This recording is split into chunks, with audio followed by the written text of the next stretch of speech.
This video is about a very important subject, which is clearing the 50-foot obstacle.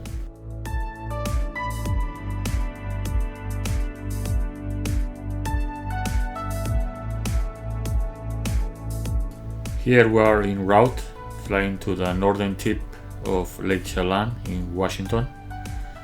We are going to fly to Stehekin airstrip. First we overfly the strip, look for the conditions and the obstacles.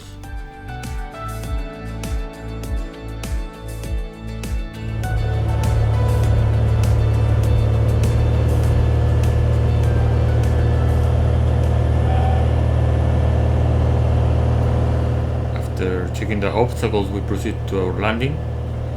And I look for a gap in the trees so I don't have to go straight over the big trees. Even I'm doing a dogleg approach, I think it's easier than coming over the biggest trees.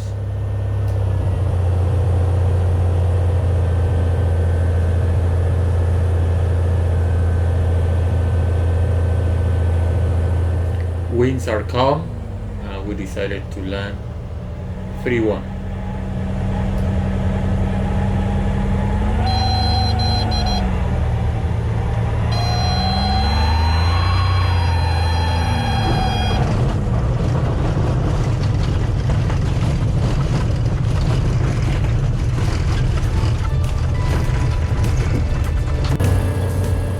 Here is the same landing from a different angle. From this angle it is easier to see the gap between the trees where I'm approaching through the lower obstacles.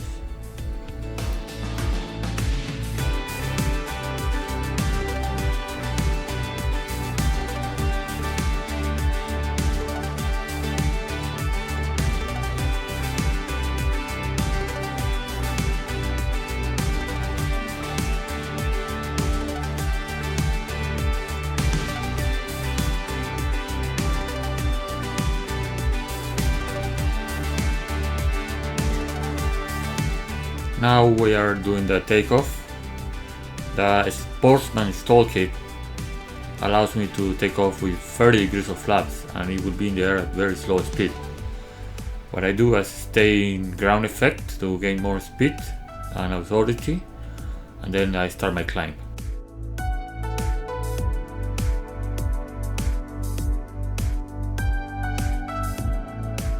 From this angle you can see the work with the flaps. I start with 30 degrees of flaps, and then I starting to reduce to 20 and then to 10. The more speed I get on ground effect, the harder I need to push on the yoke down to keep the plane on ground effect. This is why when I reduce the flaps, the airplane does not sink while I'm in ground effect. If the obstacle is really tall and it's close to the edge of the landing strip, what I try to do is slip so I can land closer to the edge of the strip, so make a shorter landing.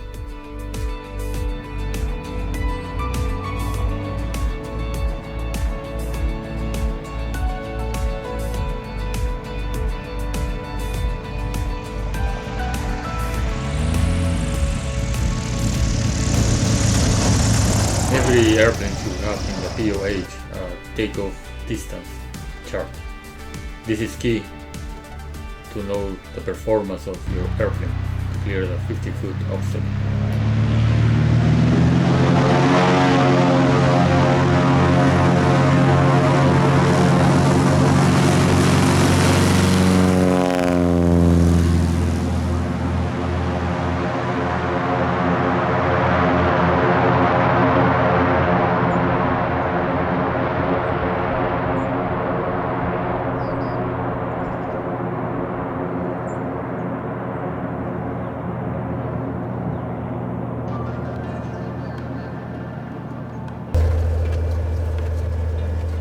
This is the same takeoff, looking from the cockpit. Again, what I try to do is stay in ground effect and gain more than VX. And the reason I want more is I want to go fast enough that I have lots of authority when I cross over those trees, because I don't know if there will be a downdraft or turbulence when I'm crossing the trees, and having more speed and more authority is more helpful to fight against any surprises.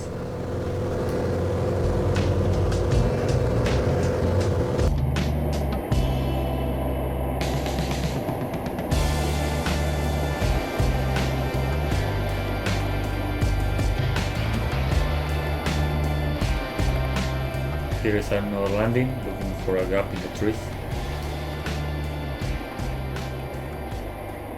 When coming really slow and the airplane starts to sink, you continue that way until at the end you just give a little bit of power, so it helps rounding out the landing. This strip is in Costa Rica and it is hot and humid, so the performance is not great. So what I do, I just take off and get to VX and do the climb out. The trees are kind of tall, so no time to ground effect here. So this is an important subject, clearing the 50-foot obstacle, and it's very important for the landing and also for the takeoff. For the landings, what I do is I come slow, look for a gap, like in this landing is a gap, and also do a dogleg, so it's the lower trees or lower obstacle, and then I can try to come slow so I don't point the nose down and gain lots of speed, and then I cannot stop and float all over the strip.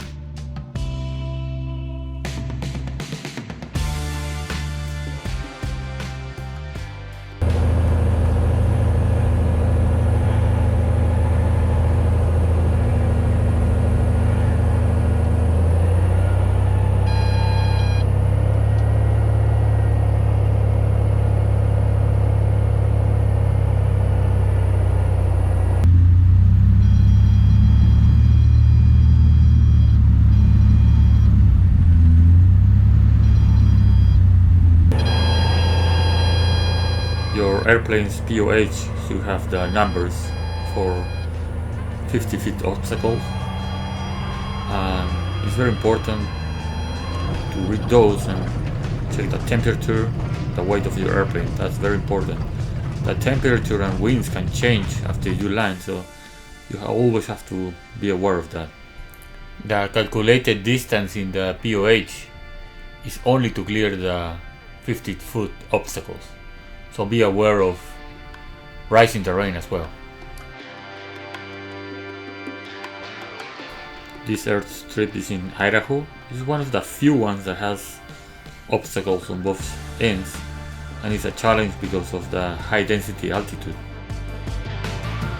So in this case I make sure the airplane was lightweight, not much wind. Even we tried to come early, the temperature was already hot, so the performance was not great.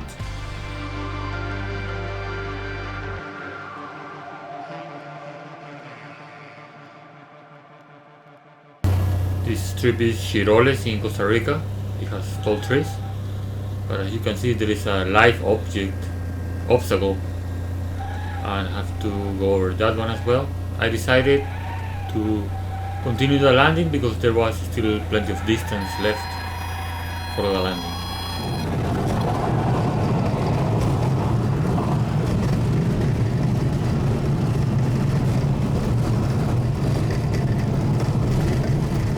If in doubt, don't take off.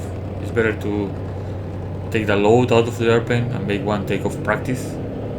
But if you're not sure, it's better not to do it.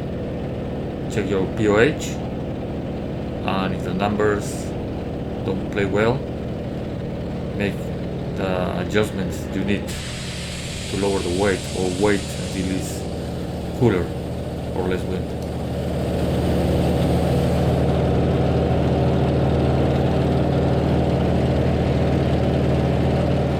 This is the CJ6 military trainer. What I try to do is, as soon as I'm in the air, I retract the gear and stay in ground effect, to gain more speed and then climb out.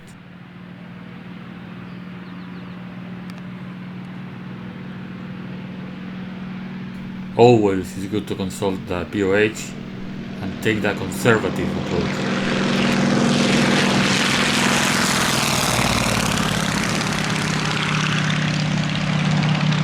Remember, those numbers were made in a new airplane and with a test pilot.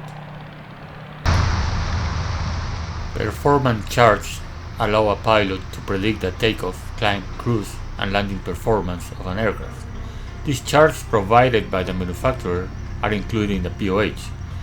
Information the manufacturer provides on these charts has been gathered from test flights conducted in a new aircraft under normal operating conditions while using average piloting skills. All these landings I'm coming with 40 degrees of flaps and coming slow. From this angle you can see I try to not lower the nose.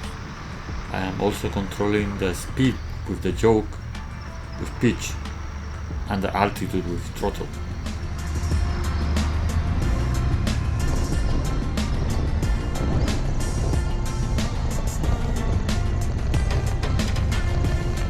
Now for the takeoff, 30 degrees of flaps. This is high elevation, high density, altitude and big trees, large obstacles, so no time for ground effect, and as soon as I have the speed I just climb out. The angle of attack indicator, it is of great help in these conditions and this kind of takeoffs, because it will tell me exactly when is the moment to lift and start climbing. For backcountry trips with big obstacles, the reasons to come slow are rough strips, short strips, and if you want to go around, you have more time to go around. So even with 50 feet obstacles, what I do is I try to come low over the obstacle and slow. Now if the conditions were windy, I will not come this slow, and if the strip is too short and I see the conditions too challenging and dangerous, I just will abort the landing and go somewhere else. So read your charts, your POH, and practice those 50 feet obstacles, landing and takeoff.